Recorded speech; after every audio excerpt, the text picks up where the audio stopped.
মুম্বাইয়ের bridge candy হাসপাতালে তার জীবনাবসান হয়।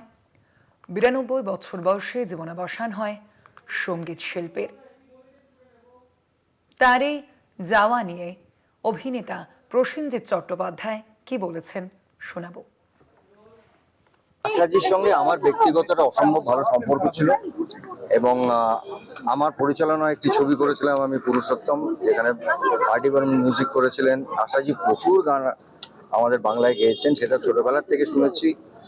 আমি আমার মার কথা বলি, আমার মা না পাগলের মতন ভক্ত ছিল আশাজি, এবং আমার মনে হয় ওনার ভক্ত এরকম কেউ নেই। আমার মনে হয় সারা ভারতবর্ষের গানের জগতের একটা নতুন ট্রেন্ড সৃষ্টি করেছিলেন উনি।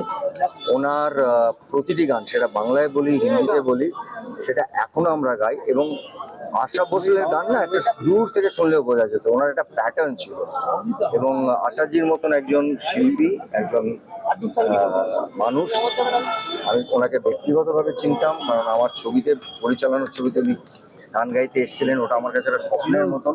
ওই স্বপ্নের দিনগুলো মনে করছি এবং আমি মনে করি আশা ভোসলের যা গান আছে আর সব ভাষায়, সেটা আজীবন থেকে এটা এক যুগের অবসান তো বলা যায়।